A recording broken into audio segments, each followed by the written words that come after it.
నమస్తే, welcome to time 24/7. ఈ ఎన్నికల హామీ ఇచ్చే ముందు ఆలోచించే హామీలు ఇవ్వాలని, రాజ్యాంగ సవరణ చేసే హక్కు పార్లమెంట్లకు ఉంటుందని, రాష్ట్ర ప్రభుత్వాలకు కాదని, ఈ విషయం తెలిసి కూడా ప్రజలను మోసం చేయాలని చూసిన కాంగ్రెస్ ప్రభుత్వం బీసీ రిజర్వేషన్ల విషయంలో అబాసు పాలైందని మల్కాజ్గిరి ఎంపీ ఈటెల రాజేందర్ అన్నారు. కరీంనగర్ జిల్లా హుజూరాబాద్ పట్టణంలో మీడియా సమావేశంలో పాల్గొన్న ఈటెల తెలంగాణ ప్రభుత్వంపై నిప్పులు చెరిగారు. కాంగ్రెస్ పార్టీ ఒక జాతీయ పార్టీ అని, ఆ పార్టీకి అన్ని అవగాహన ఉండే ప్రజలను మోసం చేయాలని చూసిందని, ఈ జీవో నిలవదని మొదటి నుండి రాజ్యాంగ నిపుణులు చెబుతున్నా వినకుండా జీవో తెచ్చిందని, ఇప్పటికైనా ప్రజలకు ఇచ్చిన హామీ ప్రకారంగా బీసీలకు 42% రిజర్వేషన్లు ఇచ్చి ఎన్నికలు నిర్వహించాలని డిమాండ్ చేశారు. గత ప్రభుత్వం ఆర్థిక పరిస్థితి తెలిసి అమలుకు సాధ్యం కాని హామీలు ఇచ్చి అధికారంలోకి వచ్చి కనీసం సర్పంచ్లకు పాత బకాయిలు, అవుట్ సోర్సింగ్ ఉద్యోగులకు పెండింగ్ జీతాలు ఇవ్వలేని పరిస్థితిలో ఉందని, స్థానిక ఎన్నికల్లోపు పెండింగ్ బిల్లులు, జీతాలు చెల్లించాలని డిమాండ్ చేశారు. రాబోయే స్థానిక సంస్థల ఎన్నికల్లో గత 25 సంవత్సరాల నుండి తన వెంటనే ఉన్న నాయకులకు బీజేపీ తరపున బీఫామ్లు ఇచ్చి గెలిపించుకుంటానని ధీమా వ్యక్తం చేశారు. గత 10 రోజులుగా యావత్ తెలంగాణలో ఉన్నటువంటి నాయకులు, వార్డు మెంబర్ కావాలనుకునే, సర్పంచ్లు కావాలనుకునే వాళ్ళు, ఎంపీటీసీ, ఎంపీపీ, డిప్యూటీసీ, జిల్లా పరిషత్ చైర్మన్లు కావాలనుకునే వాళ్ళు ఏమైద్దో అనే ఒక ఆందోళన ఉండే. పర్టికులర్ గా ముఖ్యమంత్రి గారు, కాంగ్రెస్ ప్రభుత్వం దీన్ని గందరగోళానికి సృష్టించి ప్రజలని, రాజకీయ నాయకులని, వీటికంటే ముఖ్యంగా న్యాయ నిపుణులను కూడా విస్మయపరిచేటువంటి పద్ధతుల్లో వారు వ్యవహరించిన యావత్ తెలంగాణ సమాజాన్ని బాధించింది. వాళ్ళ భారతీయ జనతా పార్టీ పరంగా Telangana is nothing but a state of weaker sections. 85% మంది వీకర్ సెక్షన్స్ ఉన్నటువంటి తెలంగాణ. ఈ తెలంగాణలో బీసీలకు 42% మీరు ఏ కామారెడ్డి డిక్లరేషన్ లో భాగంగా ఇస్తారో మంచిది అమలు చేయమని చెప్పి కోరినాం. భాజపా అసెంబ్లీలో, కౌన్సిల్లో మద్దతు కూడా ఇచ్చినాం. మేము కాంగ్రెస్ పార్టీకి నిజాయితీ లేక, చిత్తశుద్ధి లేక, కమిట్మెంట్ లేక ఇవాళ చేతులు ఎత్తేసింది. అబాస్ పాలైపోయింది ఇవాళ ప్రజాక్షేత్రంలో. రేవంత్ రెడ్డి గారు కానీ, కాంగ్రెస్ పార్టీ కానీ కొత్త ప్రాంతీయ పార్టీ కాదు, అది కొత్త నాయకుడు కూడా కాడు. ఆయన 50 ఏళ్ళు దేశాన్ని పాలించిన పార్టీ, ఒక 50 ఏళ్ళు రాష్ట్రాన్ని పాలించిన పార్టీ ఇంత పేలవంగా, ఇంత అనాలోచితంగా, ఇంత మూర్ఖంగా ఇలా వివరిస్తారని చెప్పి ఎవరు అనుకోలే. మోసం చేసే వాళ్ళకే ఇష్టపడతారు, మోసం చేస్తేనే ప్రజలు నమ్ముతారనేటువంటి ఫిలాసఫీ కలిగిన వాడు కాబట్టి మరోసారి తెలంగాణ ప్రజలు మోసం చేసిండు, వంచిండు. ఈ పూర్తి బాధ్యత కాంగ్రెస్ పార్టీది.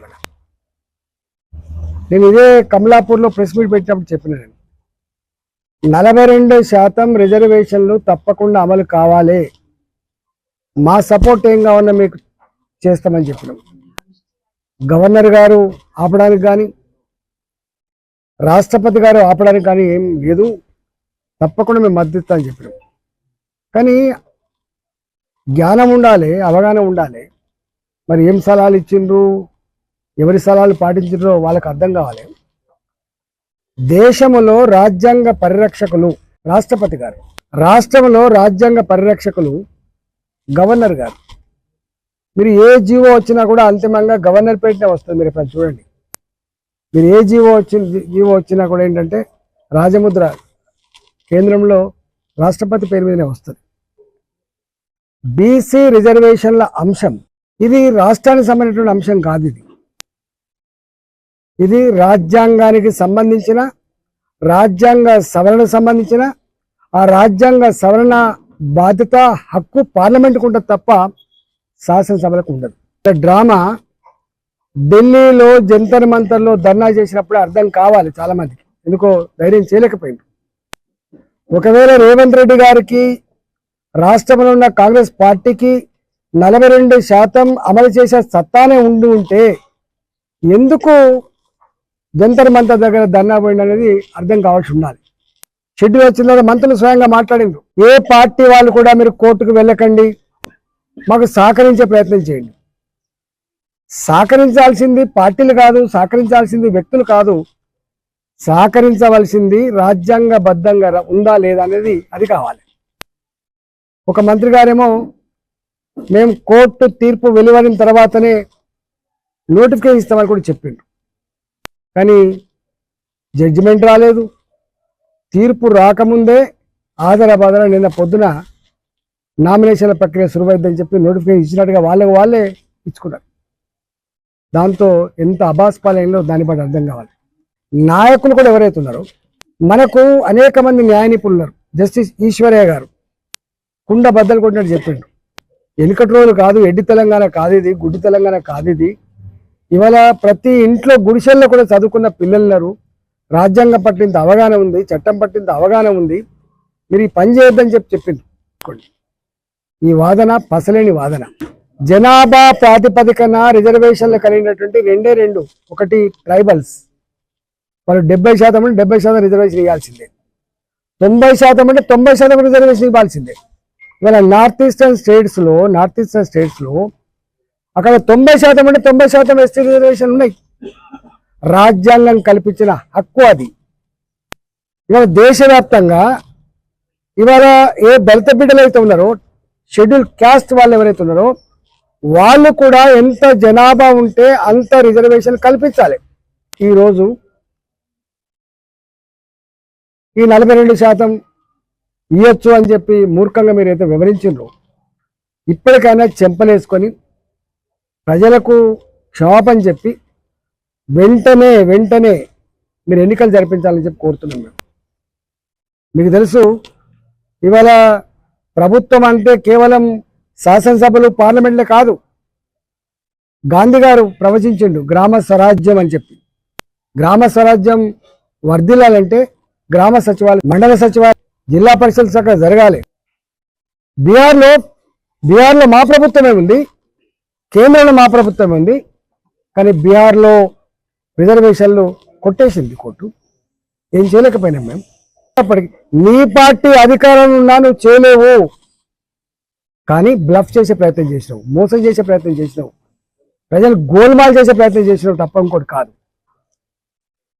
ఇప్పటికైనా ఈ ప్రభుత్వం మోసం చేయకుండా, దగా చేయకుండా 42%తో బీసీల రిజర్వేషన్లతో తక్షణమే ఎన్నికలు నిర్వహించాలని చెప్పి డిమాండ్ చేస్తున్న ఒకటి. కాంగ్రెస్ పార్టీ 10 సంవత్సరాల కాలంలో సజగలపడ్డ పార్టీ, ఇక రాదనుకున్న పార్టీ, ఇవాళ నీ గొప్పతనంతో గెలవలే. ఇలాంటి వర్గాలన్నీ కూడా పట్టుబట్టి నీ కోటేస్తే గెలిచిండు మీరు మాట్లాడిన వీడియోలు. ఎస్, మా మోడీ గారు దేశం మొత్తం మీరు ఇప్పుడు చరిత్ర 79 సంవత్సరాల చరిత్రలో మోడీ గారి పరిపాలన 11 సంవత్సరాలు 12 సంవత్సరాలు నడుస్తుంది. 27% బీసీ మంత్రులున్న ఏకైక క్యాబినెట్ ఇవాళ మోడీ గారి క్యాబినెట్. 2014 to 19, 19 to 24, ఇవాళ 24 to ఇవాళ కూడా అంతమంది ఒక చెక్ చేసుకో. నేను మళ్ళీ చెప్తున్నా, ఈ దేశానికి మొట్టమొదటిసారిగా ఒక ఓబీసీ ప్రధానమంత్రిని అందించిన చరిత్ర భారతీయ జనతా పార్టీది. కాదని దమ్మెలకు అందా రమ్మని చెప్పు. 25 ఏళ్ళ ఇక్కడ, ఇవాళ కొత్తగా రాలే నేను. 25 సంవత్సరాలుగా ఇక్కడ ఉన్న అన్ని వేలల్లో, అన్ని ఎన్నికలలో ఇక్కడ గెలిచింది మేమే. అప్పుడు బీజేపీకి వచ్చిన తర్వాత ఫస్ట్ ఎన్నికలు జరగబోతా ఉన్నాయి. డెఫినెట్గా మా 25 ఏళ్ళుగా మాతో ఉన్న కార్యకర్తలు, నాయకులు అనేక మంది కలపడతలేదా? సముద్రం లేకుంటాం మేము. ఎవరికుండా ఇంత బలం ఎవరికున్నది? ఇలా ప్రజలు ఏడుస్తున్నారు. బిడ్డ నువ్వు కొంచెం దూరం అయిపోయి మాకు అన్యాయం అయింది బిడ్డ అని చెప్పి కన్నీళ్ళు పెడుతున్నారు. ఇలా మా బాధ్యత ఇవాళ మళ్ళీ మా బెంగటిలిన మా హుజరాబాద్ ప్రజానీకానికి రేపు సర్పంచ్లుగా, ఎంపీటీసీలుగా, రేపు ఎంపీపీలుగా, జడ్పీలుగా గెలిపించుకుంటారు వాళ్ళు. తప్పకుండా వాళ్ళ కాళ్ళకు మళ్ళీ పనితో పీక సర్వీస్ చూసినా తప్పకుండా చేస్తాం. 100% ఇస్తాం. ఎందుకు మేము లేకపోతే ఎవరిస్తారా? పార్టీ మేము లేకపోతే ఎవరిస్తారా? ఇక్కడ నేను లీడర్ను, 25 ఏళ్ళ నుంచి లీడర్ ఇక్కడ.